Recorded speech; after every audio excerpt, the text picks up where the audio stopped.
Chapter 47. Rat. Brooklyn was sober a lover up real quick. I flipped back into focus riding on the subway with the aggressive and weird and wired freaks of New York. I got real clear walking in the Brooklyn streets with the people and prowlers. I walked over to Bangs to collect my shit. She, her daughter, grandmother, and 2 or 3 other people were all outside sitting on the stoop. She handed her daughter to her grandmother and took off running down the street to meet me. I seen 2 male youths on her steps. I figured they must not mean too much to her because she wasn't hiding the fact that she was sprinting over to me and wrapped her arms around my neck as soon as she got up close. "Hey!" she screamed. "What's happening?" I asked. "Sorry, you can't come in the house today," she said. "Oh yeah, why?" I asked. "There's a rat in there, so we all ran outside and locked it in," she said. "So now the rat's gonna live inside and y'all are gonna live on the streets?" I asked. She laughed. "Ha ha, no," she said, all excited. "I ran down to the exterminator shop. He wants $100 to get it out. I got $50, my grandmother got $35, but we still $15 short, and we were gonna use the money to get our power back on." "What about them 2 dudes sitting on your steps?" I asked. "They're just friends, neighbors," she said matter-of-factly. "Why didn't you tell them to get the rat out?" I asked her. "They're scared of rats. Everybody's scared of rats. You should have seen my grandmother. She was up on top of the counter with the baby when I got home from school." "All right, no problem," I told her. When we got near her stoop, the 2 cats stood up.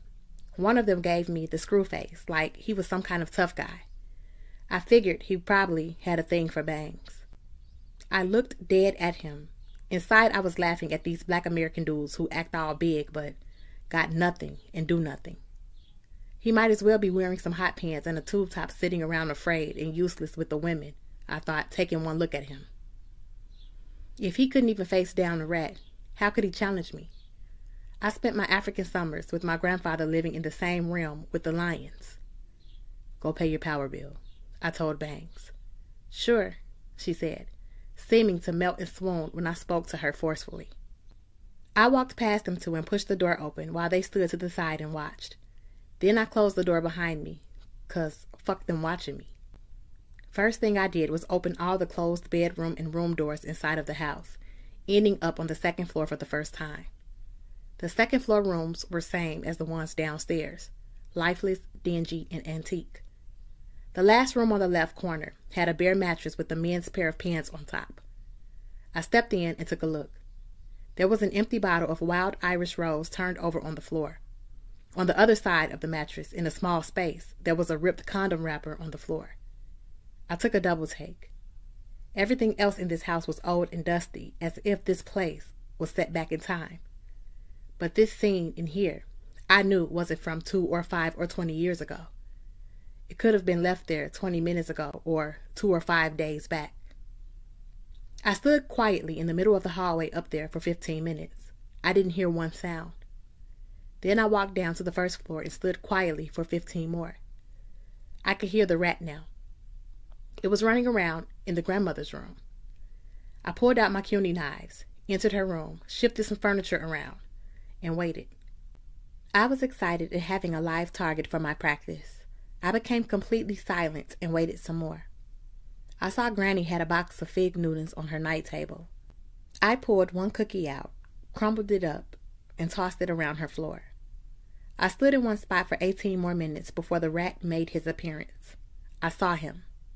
He was big and black, like he'd been living large, an uninvited guest, terrifying the girls and the old lady, with no competition or threat of being shut down. Now he fucked around and got fat, greedy, sloppy, and slow. He made a run for the cookie crumbs. On my 2nd toss, my CUNY went right through him and lodged his body up against the dank beige wall.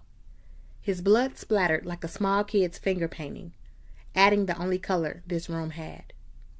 I left him there for a minute while I went to the other room to collect my gun and our shirts. I came across the box of condoms she tossed at me in the alley a couple of weeks ago. Instinctively, I counted them again, 13. In the kitchen, I grabbed the brown paper bag. I went back into Granny's and grabbed my CUNY out of his belly. His tail was frozen stiff in an action pose.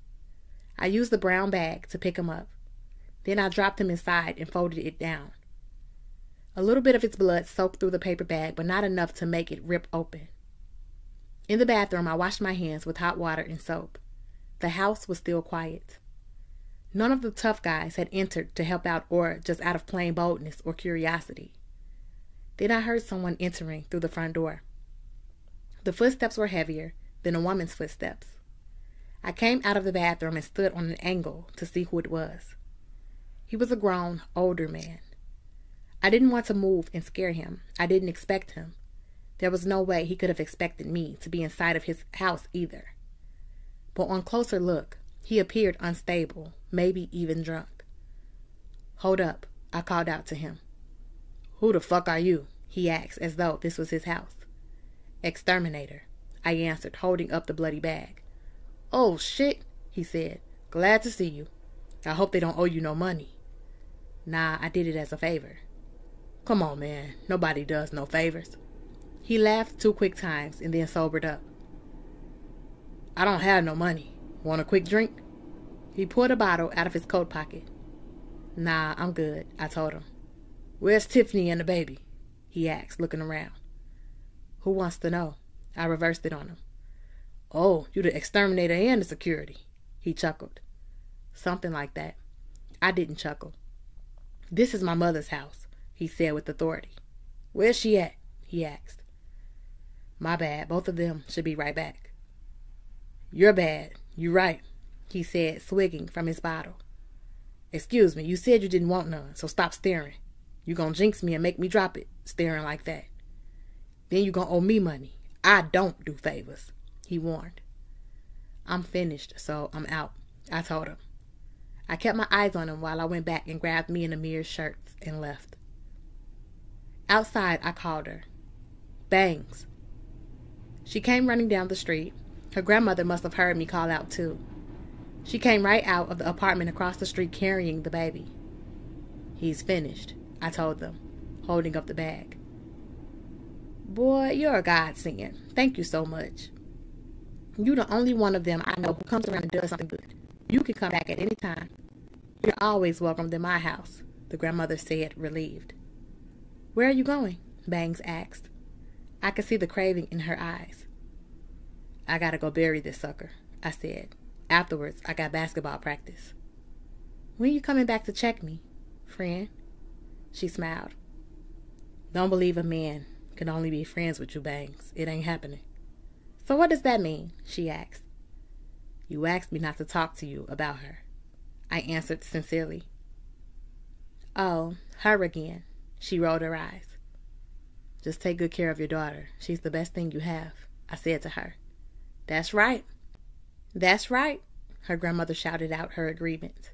I kissed the baby and told her grandmother and her, "Your son and your uncle is waiting inside of your house." Bangs rolled her eyes and said, "You kissing the baby, but you should be kissing me, superstar."